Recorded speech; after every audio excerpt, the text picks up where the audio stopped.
Amaran arsi hin ajooftan diqaalaa dhaltan kanaaf isin dhiifne jedhaani jaartii diyyana jalatti arrabsinaa seera miti obboleesso isii yoo dandeette si qabachuudha shamarran arsiitirra yoo walitti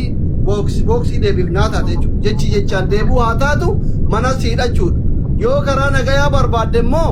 yoo karaa nagayaa barbaadde immoo xayyibaa miti shamarran arsii guutun intala ufiitiif mushurraa ufiitiif kabajaa qaban obboleesso sirigale miti kanaafi nuti umbal khairin xayyiballeen every single person namni isii jibbaan qabu hin jiru hin jaalata hin kabaja dubartiin akka teennaa jara ciisaa nu arrabsayyanii aaranii karaataniin namni yoo wal arrabsu wal hin hambisu atillee waan jaraan jette bara ati hawaasa guutuu arrabsite haadhatee tabaatii sagal garas si baattee harma si hoosiftee duuda si baattee fincaan siraa dhiittee nama si goote arrabsite jarri jaartiitee arrabsite jechuudha si galee miti jarri jaartiitee dhiifama hin gaafatan wallaahi hin gaafatan anuuyyuu hin gaafatan ati garuu dubbiin lallaaqin obboleessa kiyya jiraadhu sin jedhaa jirra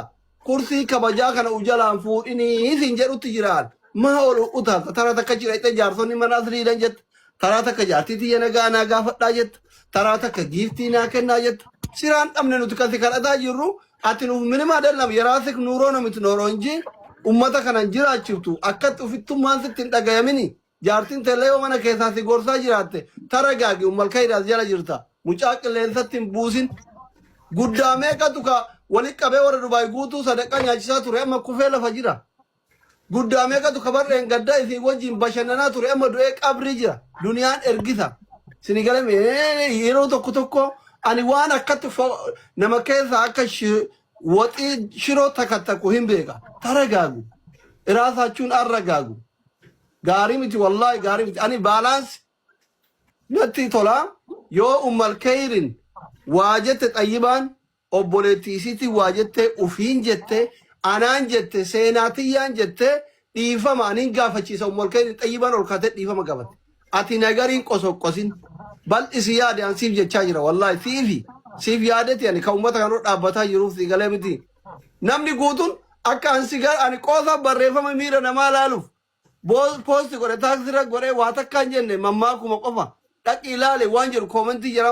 hundi isaana waraabbatu dhufe malee akka an kara kee dhaabatu beekeen dhufne namni kun hundi si gala miti yeroo namni si kabaju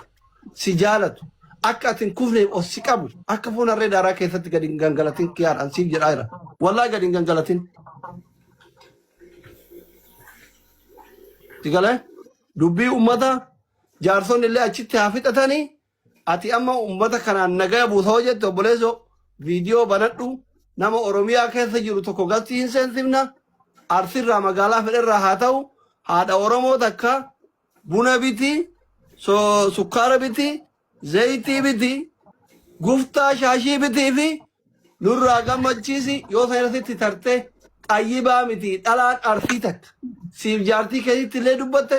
itti gaafataman ana dhiisi jaarsonni illee dhufuu didanii mana asirri dhufuu didanii rakkoon qabu gaafa kaleen feel taate yookiin ilmoon isaanii jalaa dhukkubsatteen dhufanii warra nagaa dhufuu deegan ani haa qabu ta'u maa abbaa kiyyantaan Baka mabruk abbootii Dr. Bohi rakkate akka sadaqaan ka dhuufin dhufa kaarra mana asirri dhufuu deesun rakkoon miti abbaa firee haa ta'u abbaa kiyya ta'u irraan kaanne irraa yaada fuudhaa ka gabaabdu nuu kennaa kanaafi kiyyaarate amma wanni gootu ummata hawaasa bal'aa kanaan dubbii miidiyaa irratti teessumatti dubbiin tun hin jedhamne miidiyaa irratti jedhamte dubbii kana haadha biyya jirtu haadha oromoo takka ta arsii keessa jirtu hin gammachiifta hundi keenya ol kaane waan xayyibaan ummal khairin jette manatti mushurraan nu jalaa tuqamte nuti dhiifama gaafan kabajaa qabna nuti dubartii teennaa kabajaa qabna si galee miti isii sababaa gorattee dhokkattu fillaaqini viidiyoo banadhu nasiiba nama tokko ol galchaa haadha arsii takka gammachiisi dubbii kana ofirraa xumuri dhiisi abbaa kee kaa'amee